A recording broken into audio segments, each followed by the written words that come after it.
Hi everyone, welcome back to my channel RM Bedutech. আশা ৰাখিছো আপোনালোক সকলোৱে ভালে আছে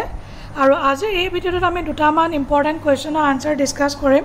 কাৰণ বহুত ব্যক্তিৰ মনত দুটামান কোৱেশ্চন আহি আছে তেওঁলোকে মোক ফোন কৰি সুধিছে বা মেছেজ কৰি সুধিছে আগতে মই এটা ভিডিঅ' দিছিলো য'ত মই APSC সাইটত গৈ কেনেকৈ APTCL আৰু AECL ৰ এসিস্ট্যান্ট একাউন্টস অফিচাৰ পোষ্টটো এপ্লাই কৰিব লাগে ক'ত যাব লাগে স্টেপ বাই স্টেপ প্ৰসেছৰ কিনি কৈছিলো তথাপিও দুই এজন ব্যক্তিৰ এতিয়াও কিছুমান ডাউট আছে সেই ডাউটখিনি ক্লিয়াৰ কৰিবৰ কাৰণে আজিৰ এই ভিডিঅ'টো মই বনাইছো প্ৰথমতে যেতিয়া আপোনালোকে সদায় যিকোনো এটা এডভাৰটাইজমেন্ট এপ্লাই কৰে প্ৰথমে আপোনালোকে ইনষ্ট্ৰাকচন যিখিনি আছে সেইখিনি ভালদৰে পঢ়ি ল'ব ইনষ্ট্ৰাকচনখিনি পঢ়িলে আপোনালোকৰ কনফিউজন বহুতখিনি দূৰ হ'ব বাকি APSC সাইটত গৈ কেনেকৈ কি কৰিব লাগে এইখিনি মই দিয়া আছে valid email ID mobile number সব থাকিব লাগিব এপ্লাই সেকশনত বাকি ফটোগ্ৰাফ সিগনেচাৰ সাইজ এইবিলাক চাই ল'ব মেইন ইম্পৰ্টেন্ট কোৱেশ্চনটো হৈছে যে বহুতৰে পেমেন্ট মানে কেনসেল হৈ গৈছে ডাবল পেমেন্ট হৈছে তো তেওঁলোকে ভাবি আছে যে কি হ'ব তেনেকুৱা ক্ষেত্ৰত যদি আপোনালোকে ইয়াতে চাওক in case of failure of the payment applicant should click on button validate payment to verify the payment from bank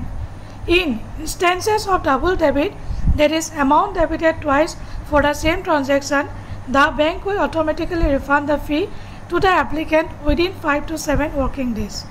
তো আপোনালোকে ভয় খাব নালাগে যিসকল ব্যক্তি পেমেন্ট ফেইলিয়াৰ দেখুৱাইছে বা এতিয়ালৈকে তেওঁলোকৰ পেমেন্ট সাকসেসফুল দেখুৱা নাই আপোনালোকে নেক্সট দিনা পেমেন্ট ভ্যালিডেট কৰিব আৰু যদি আপোনালোকৰ ডাবল ডিডাকশন হৈ গৈছে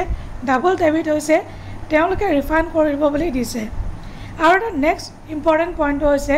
এটা ইম্পৰ্টেন্ট ডাউট আছে সকলোৰে যে এবাৰ তেওঁলোকে সাবমিট কৰি দিয়াৰ পিছত এডিট বা কেনসেলেশন কৰিব পাৰিব নে নোৱাৰে ইয়াত তেওঁলোকে ধুনীয়াকৈ লিখি দিছে applicants must ensure all relevant fields in the application are filled in correctly before final submission since editing or cancellation after final submission will not be allowed এবাৰ আপোনালোকে সাবমিট কৰি দিয়াৰ পিছত এবাৰ ফাইনাল সাবমিট কৰাৰ পিছত আপোনালোকে আকৌ এডিট বা কেনসেলেশন কৰিব নোৱাৰে নেক্সট কোৱেশ্চনটো হৈছে যে বহুতৰ এটা কোৱেশ্চন আছে যে তেওঁলোকে সাপোজ ভুলকে মানে ফিল আপ কৰিলে কিবা ইনফৰমেশন ভুল হ'ল তেওঁলোকে এটা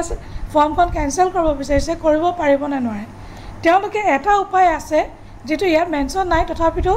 মই আপোনালোকক উপায়টো দিছো এয়া হৈছে আপোনালোকে বেলেগ এটা মোবাইল নাম্বাৰ দি নতুনকৈ ৰেজিষ্ট্ৰেচন কৰিব আৰু নতুনকৈ ইমেইল আইডি দিব আৰু সেই মোবাইল নাম্বাৰটোত কিন্তু আপোনালোকৰ OTP যাব আপোনালোকৰ ওচৰত বা আপোনালোকৰ ঘৰৰ ফ্যামিলি কাৰোবাৰ যদি হয় আপোনালোকে তাতে OTPটো গলে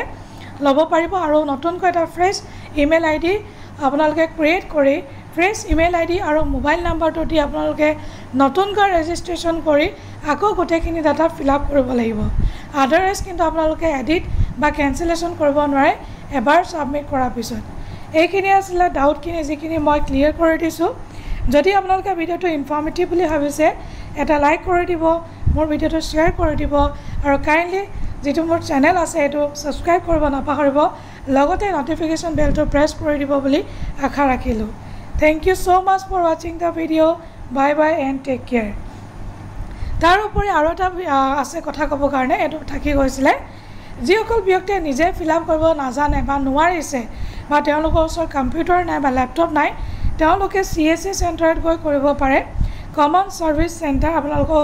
আখে-পাখে থাকিব CSC চেণ্টাৰ বিলাকত তাতে গৈ আপোনালোকে কৰিব পাৰে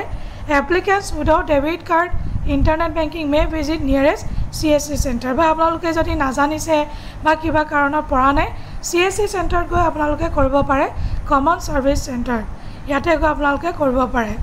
Thank you so much for watching the video bye bye take care